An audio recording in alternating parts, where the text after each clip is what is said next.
Hello guys, welcome back. তো friends, আজকে যে বিষয়টি নিয়ে কথা বলবো সেটা হলো স্ট্রিং ইজ অ্যাকচুয়ালি ইমিউটেবল। মানে কি, স্ট্রিং এর যে পাইথনের স্ট্রিং এর যে ভ্যালু আছে সেটাকে আমি পরিবর্তন করতে পারবো না। মানে কি সেটা বুঝিয়ে দিতে, স্ট্রিং এর ধরুন স্ট্রিং ইকুয়াল টু সৌরভ লিখে নিয়েছি। তো এটা একটা স্ট্রিং ভ্যালু। তো এই স্ট্রিং এর ভেরিয়েবল, এই স্ট্রিং এর ভ্যালুটা আমি কোনোভাবে চেঞ্জ করতে পারবো না। তো আপনাকে একবার দেখিয়ে দিবে ওটা করিয়ে। তো আমি স্ট্রিং এ যদি চেঞ্জ করতে চাই, তখন আমি কি করতে পারি? রিমুভ করতে পারি, রিপ্লেস করতে পারি। তো রিপ্লেস করে একবার দেখে নিই, রিপ্লেস মেথড ইউজ করে দেখে নিই। রিপ্লেস করবো, আমি একটা অক্ষর রিপ্লেস করে দিই, প্রথম অক্ষরটা রিপ্লেস করে দিই, বড় হাতের করে দিই। তো সেটা রিপ্লেস করতে গেলে আমি লিখলাম, মাঝখানে এস লিখলাম, কমা লিখলাম, তারপর ডল ইনভার্ট কমা দিলাম, বড় এস দিলাম। হ্যাঁ, তো এটাকে প্রিন্ট করে নিতে পারবো, আমরা প্রিন্ট করে নিতে পারবো। প্রিন্ট হবে এটা, প্রিন্ট।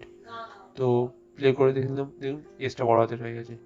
কিন্তু একে এমনি প্রিন্টটাকে কেটে দিলাম, প্রিন্টটা কেটে দিই, এই ব্র্যাকেটটাও কেটে দিই, কেটে দিয়ে এবারে আমি লিখি এর এই স্ট্রিংটাকে নর্মাল প্রিন্ট করিয়ে নিই। নর্মাল প্রিন্টটাকে স্ট্রিং, দেখুন কোনো চেঞ্জ হয়নি, কিন্তু অ্যাকচুয়ালি কোনো চেঞ্জ হয়নি, কিন্তু মানে যে স্ট্রিংটা ইনস্লাইজ করে গেলাম সেটা কিন্তু চেঞ্জ হয়নি। আমি এটাকে আমি স্টোর করে নিতে পারি। স্টোর করলে চেঞ্জ হয়ে যাবে অবশ্যই। নিউ স্ট্রিং করে নিতে পারি, সেক্ষেত্রে তখন তো নতুন ভেরিয়েবল স্টোর হয়ে যাবে। কিন্তু ওই ভেরিয়েবলটাকে আমি কোনোভাবে চেঞ্জ করতে পারবো না। New string equal to string replace.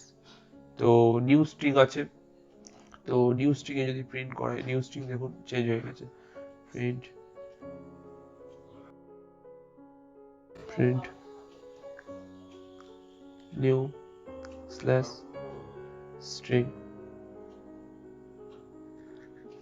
দেখুন এসটা বড় হাতের হয়ে গেছে। তো শুধুমাত্র পাইথনে স্ট্রিং ইমিউটেবল, কিন্তু কিছু কিছু প্রোগ্রামিং ল্যাঙ্গুয়েজ আছে তাতে কিন্তু স্ট্রিংটা ইমিউটেবল না, মানে পরিবর্তন করা যায়, মিউটেবল। বুঝা গেছে? যেরকম রুবি আছে, আরো অনেক আছে। এখানে আরেকটা জিনিস দেখিয়ে দেওয়া দরকার আছে, যে স্ট্রিং কেন ইমিউটেবল নয়, এটা একটা ইমিউটেবল, সেটা এখানে পাইথনে, সেটা আরেকটা জিনিস দেখিয়ে দিই, তাহলে আরো ক্লিয়ার হয়ে যাবে ব্যাপারটা। যেরকম ধরুন এই জিনিসটা আমরা করেছি, স্ট্রিং আর্গুমেন্ট ইউজ করা শিখেছি আমরা, মানে ইন্ডেক্সিং যেটাকে বলে, ইন্ডেক্সিং করেছি। তো স্ট্রিং লিখলাম, তো এবারে থার্ড ব্র্যাকেট দিলাম, দিয়ে তার মধ্যে লিখলাম ওয়ান।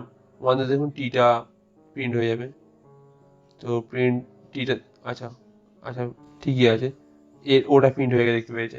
তো আমি ওটাকে চেঞ্জ করতে চাইছি স্ট্রিং এর মধ্যে, তাহলে যদি চেঞ্জ করতে, তাহলে কি করতে হবে? নর্মালি স্ট্রিং এইভাবে আমরা চেঞ্জ করার চেষ্টা করতে পারি। এবার চেষ্টা করে দেখে নিই কি হচ্ছে।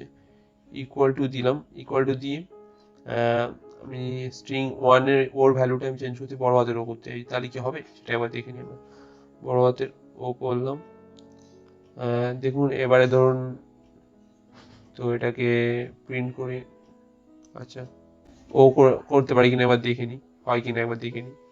তো দেখি, দেখুন ইরো দিয়ে দিয়েছে। তো নর্মালি অ্যাকচুয়ালি হবে না, তার কারণ হলো আমি ওই স্ট্রিং এর মধ্যে কোনো কিছু চেঞ্জ করতে পারবো না। যে স্ট্রিংটা আমি ইনস্লাইজ করে দিয়েছি, যে ভ্যালুটা, ওটাকে কোনোভাবে পরিবর্তন করতে পারবো না। নতুনভাবে ভেরিয়েবল স্টোর করতে পারবো ওর ভ্যালু চেঞ্জ করে, কিন্তু ওটাকে কোনো পরিবর্তন করতে পারবো না। তো ভিডিওটা খুবই ছোট ছিল, যদি আই হোপ আমাদের ভালো লাগবে। যদি ভালো লাগে প্লিজ লাইক করে দেবেন, চ্যানেল নতুন আছে সাবস্ক্রাইব করে দেবেন। আজকের জন্য টাটা।